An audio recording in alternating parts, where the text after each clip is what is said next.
Hello friends, welcome to UPSC Decoded and welcome to the Hindu editorial analysis in just 15 minutes जहाँ पे कुछ ही मिनटों में हम करते हैं सिर्फ और सिर्फ exam centric editorials and discussions. तो दोस्तों देख लेते हैं आज कौन कौन से आर्टिकल्स हम करने वाले हैं। So some of the articles are repeated articles once again, जैसा कि जो सेकेंड आर्टिकल है this one, the rope of federalism and an unwanted tug of war. कल ही हमने फेडरलिज्म की बात की थी, उससे पहले भी कई सारे फेडरलिज्म के टॉपिक्स हमने कर लिए हैं। So we are not going to do these two articles and editorials, is just a time waste. कुछ इंपॉर्टेंट डेवलपमेंट होगी, नई कुछ ताज़ी खबर आएगी, only then we would be discussing. As for the first article दोस्तों, it is talking about this utopian world. यहाँ पे ऑथर ने एक बॉर्डरलेस वर्ल्ड की बात की है, because he is saying that इस तरीके से बॉर्डरलेस वर्ल्ड होगा तब जाके जैसे जो कास्ट इनइक्वालिटीज़ हैं वो कम होंगी, ख़त्म होंगी रादर, एंड जो रेसिस्ट वायलेंस है, लेट्स से जो इमिग्रेंट्स प्रॉब्लम है वो सब खत्म हो जाएगा। So this is what he has envisaged. So it is more of a poetic flight of fantasy, as such हमारे एग्जाम पर्सपेक्टिव से इंपॉर्टेंट नहीं है। Now the third article, this is something that we are going to discuss, terror in the Sahel region.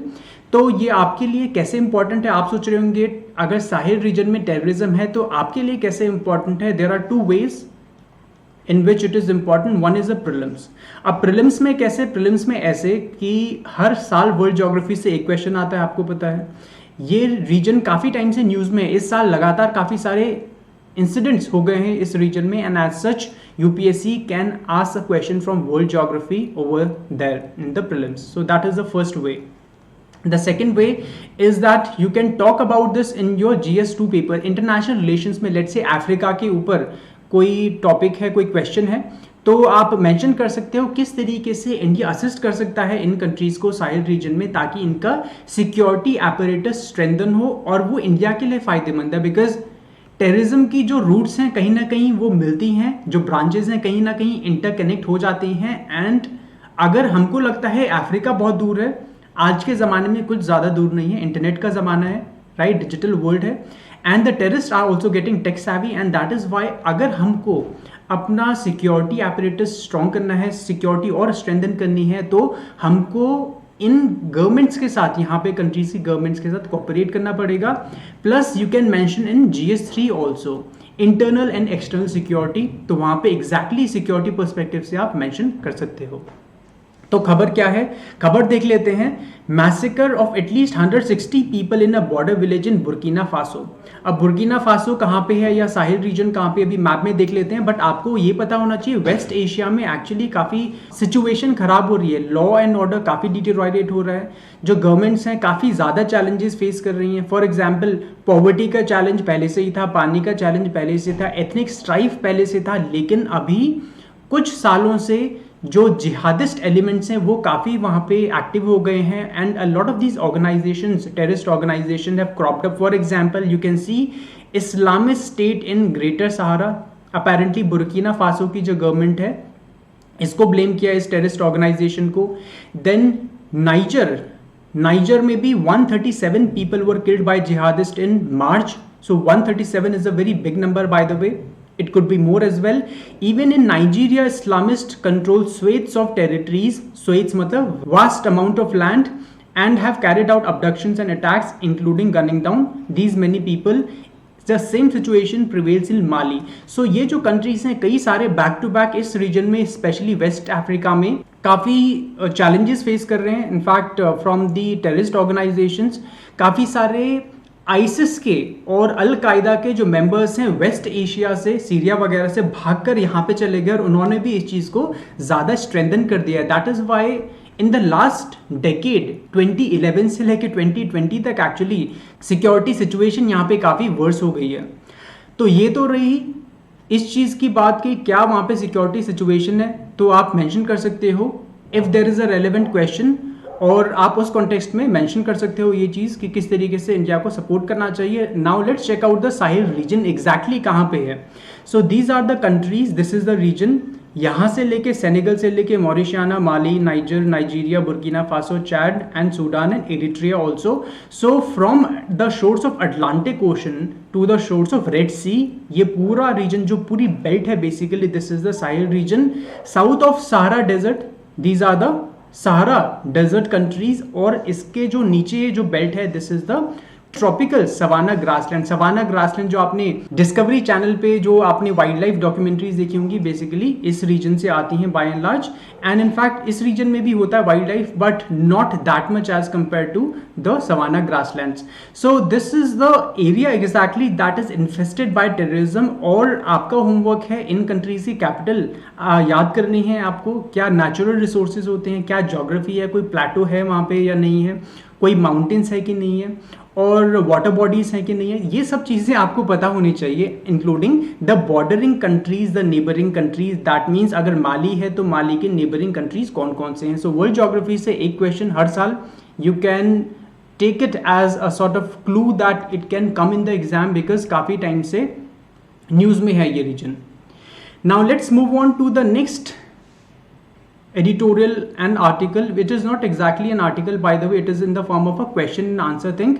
तो यहाँ पे ये हमारे GS2 में गवर्नेंस का पार्ट है, पॉलिटी एंड गवर्नेंस। तो basically it is talking about the withholding of information by the government. किस तरीके से इंडिया में स्पेशली गवर्नमेंट बहुत ज़्यादा इंफॉर्मेशन डिस्क्लोज नहीं करती है, and in the name of sensitive information, confidential information withhold करके रखती है, and that thing is sometimes and rather often abused by a lot of politicians, a lot of diplomats, bureaucrats, क्योंकि वो इनके लिए काफ़ी नेगेटिव साबित हो सकता है, because a lot of things that they do, let's say corruption or some error while discharging their duty, so that is something they don't want to come out in the public domain, and this is exactly what this article is all about. एक development हुई है तो उसके around ये discussion है।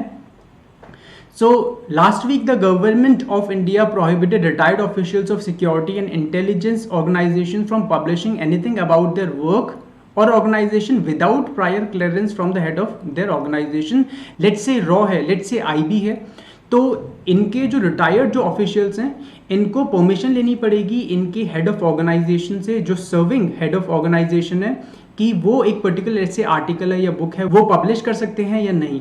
सो दे विड have to C clearance. अभी तक का एक फॉर्मल कोई पॉलिसी नहीं था, but now the government has said it formally कि आपको क्लियरेंस लेना ही लेना पड़ेगा ताकि सेंसिटिव इन्फॉर्मेशन बाहर ना जाए। अब प्रॉब्लम ये है कि सेंसिटिव इन्फॉर्मेशन के नाम पे बहुत सारे इस तरीके के केसेस हुए हैं जहाँ पे इनकॉम्पिटेंट ब्यूरोक्रेट्स, करप्ट ब्यूरोक्रेट्स ने इसको एक शील्ड की तरह यूज किया है। Official secrets act of 1923। In fact एक आपका होमवर्क है सेकंड एआरसी। सेकंड एआरसी की क्या रिकमेंडेशन है एग्जैक्टली ओएसए के बारे में काफ़ी डिटेल में दिया हुआ है, और सेकंड एआरसी ने हाईलाइट किया है किस तरीके से ओएसए को मिसयूज और अब्यूज किया जाता रहा है right from the times of British. So that is continued and that is the reason OSA should go। तो ये जो ब्यूरोक्रेट्स हैं basically these are former bureaucrats and diplomats, इन्होंने कहा है कि आप सेंसिटिव इंफॉर्मेशन को विदहोल्ड करो, ठीक है, there is no doubt about it, but उसके नाम पे उसको अब्यूज नहीं करना चाहिए, because the public have a right to know, the people have a right to know. There is RTI act of 2005। तो लोगों को इंफॉर्मेशन शेयर की जानी चाहिए, बिकॉज अकाउंटेबिलिटी, चाहे गवर्नमेंट है चाहे सिक्योरिटी इस्टेब्लिशमेंट है, उनकी भी अकाउंटेबिलिटी होनी चाहिए। सेंसिटिव इंफॉर्मेशन शेयर मत करो, बट अदरवाइज क्या हो रहा है ऑर्गेनाइजेशन के अंदर, कैसे डिसीजन मेकिंग होती है, ट्रांसपेरेंसी क्या है, वो सब चीज़ें होनी चाहिए। इन्होंने एक बहुत अच्छा एग्जाम्पल दिया है दोस्तों, यूएस का example. So they have said that in the US at the end of 30 years, after a rigorous examination, they declassify most files. Why can't you do it in India? अगर US जैसा country super power होके declassify करता है after every 30 years, why can't you? और declassification से एक चीज़ दिमाग में आ रही होगी आपके कि नेताजी सुभाष चंद्र बोस की फाइल से रिलेटेड काफ़ी सारी डिमांड्स है कि declassify कीजिए। इतना टाइम हो गया, अभी पब्लिक को पता ही नहीं है कि क्या रीज़न था एग्जैक्टली इनकी डेथ का, and the way the government has been holding on to the information, the classified files so secretly and tightly. इससे तो यही इंडिकेशन मिलता है लोगों को कि सरकार को पता है कि क्या रीज़न था डेथ का, और सरकार शेयर नहीं करना चाह रही है because of some big sort of furore that is going to erupt in the country. Post that revelation. तो इन्होंने एक बहुत सोल्यूशन दिया है सिंपल सा। इन्होंने बोला है कि इस तरीके की कोई कॉन्फिडेंशियल चीज़ है, लेट्स से सेंसिटिव है, तो एक टाइम पीरियड रख लो। लेट्स से एक जो डिप्लोमैट है या ब्यूरोक्रेट है आज रिटायर हो रहा है, तो अगले 5 साल तक he would be barred and prohibited from publishing any confidential information. 5 साल के बाद, 5 years from the time you retire, उसके बाद उस चीज़ का इतना मायने नहीं रहेगा, and that is why the weight of that particular thing would be less, and जो गवर्नमेंट है उनको भी सेंसिटिव इंफॉर्मेशन का डिक्लासिफिकेशन का डर नहीं सताएगा कि कहीं पाकिस्तान के पास इंफॉर्मेशन ना पहुंच जाए, क्लासिफाइड जो चीज़ है। So as such they should not be worried about it. So this is the solution that he has suggested. तो this is all about the discussion. I hope you would do your homework. क्या आपको करना है second ARC में OSA पे exactly क्या कहा है सेकेंड ARC ने, and how there is a conflict between RTI by the way that demands greater transparency, that demands accountability, and OSA that does not share the information. So that is also something you'll have to check out. Now let's come to the next article and the last article, by the way, that we are going to do. So this article is important from the perspective of GS3 environment and ecology. तो यहाँ पे ये कह रहे हैं जो author हैं कि मेकिंग पीस विद नेचर, हमको नेचर के साथ पीस करना चाहिए। दैट मीन्स हमको सस्टेनेबल डेवलपमेंट करना चाहिए। फॉर एग्जाम्पल इन्होंने एग्जाम्पल दिए हैं कोविड-19 पैंडमिक का। एक थियोरी है, so there are couple of theories, it is not really established, but ये बोल रहे हैं कि ऐसा माना जा रहा है कुछ साइंटिस्ट द्वारा कि जो बैट से ये प्रॉब्लम आई है, और बैट से प्रॉब्लम इसलिए आई है कि फॉरेस्ट का डिग्रेडेशन हो रहा है चाइना में। सो that is one of the theories and he has based his article on this premise. Plus इन्होंने कहा है कि काफ़ी सारे जूनोटिक पैथोजन ह्यूमंस में ट्रांसफर हो रहे हैं। फॉर एग्जाम्पल इबोला का आपको पता होगा, what happened in Africa, West Africa to be precise. Then there is this case of H1N1, right? Nipah virus. तो ये अभी over the last couple of decades सारी की सारी प्रॉब्लम्स कैसे आ रही हैं? It is because human beings are destroying the nature, और उसको प्रिवेंट करना चाहिए। इस डायरेक्शन में, प्रिवेंशन के डायरेक्शन में, on this world environment day, UN environment programme UNEP plus FAO इन्होंने मिलकर UN decade on ecosystem restoration को लॉन्च किया है। आपको याद रहना चाहिए ये जो UN डेकेड है, UN decade on ecosystem restoration है। अगर हम इकोसिस्टम को रिस्टोर करेंगे तब जाकर ये प्रॉब्लम्स खत्म होंगी, रादर कम होंगी, and it will lead to sustainable development. Animals को भी अपनी स्पेस मिलेगी रहने के लिए, ह्यूमंस को भी अपनी स्पेस मिलेगी। इस तरीके के पब्लिक हेल्थ क्राइसिस नहीं होंगे, इस तरीके से डिस्ट्रक्शन नहीं होगा, इकॉनमी स्टैंड स्टिल पे नहीं आएगी।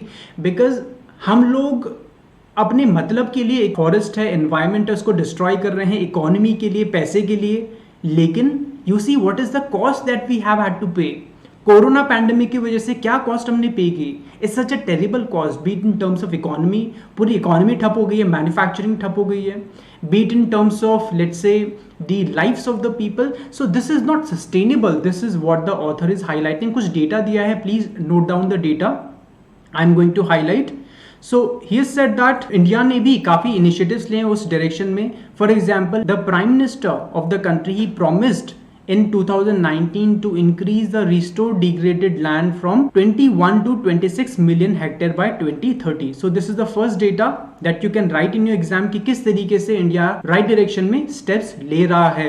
The second one यहाँ पे मेंशन नहीं है, but you can mention is the commitment by Prime Minister to increase the share of the energy that is produced by renewable sources to 450 gigawatt by 2030। बहुत ज़्यादा बड़ा अमाउंट है, number है, by the way ambitious this number is there. So it is a very good way of making sure that you are committing to the cause which is leading to more sustainable sort of environment, more sustainable sort of development. Plus it has also said that globally we must reduce the net carbon dioxide emissions by इतना, and net zero emissions होने चाहिए by 2050। net zero emissions क्या होता है? Net zero emissions मतलब जितना हमने carbon dioxide को रिलीज किया उतना ही हम अब्जॉर्ब भी करेंगे through carbon sequestration, through technologies और whatever, through carbon credits. तो वो सब नलीफाई हो जाएगा। Whatever the carbon is being emitted that would be nullified as a result of let's say planting more trees, right, let's say capturing carbon dioxide and burying it underground, so that way it is called net zero emissions। कई सारे countries ने commit भी कर दिया, for example New Zealand ने commit भी कर दिया है, इंडिया को भी कमिट करना चाहिए, राइट। पेरिस एग्रीमेंट को अचीव करना चाहिए, so that way it will lead to healing of the ecology, healing of the environment, and we should ensure कि इस तरीके से हमारे एग्रीकल्चर हो, इस तरीके से हमारा इकोनॉमिक डेवलपमेंट हो, अर्बनाइजेशन हो, लेट्स से यूज ऑफ हमारा जो रिसोर्सेज हैं वो हो, ताकि सब कुछ सस्टेनेबल रहे and ecology can be restored over this decade. At least एक इंपॉर्टेंट स्टेप उस डायरेक्शन में हो जाएगा। This is what this article is saying. I hope you have understood it, and if there is any doubt, by the way, you can ask me in the comments and I will ensure कि 100% उस चीज़ का मैं जवाब दूंगा आपको।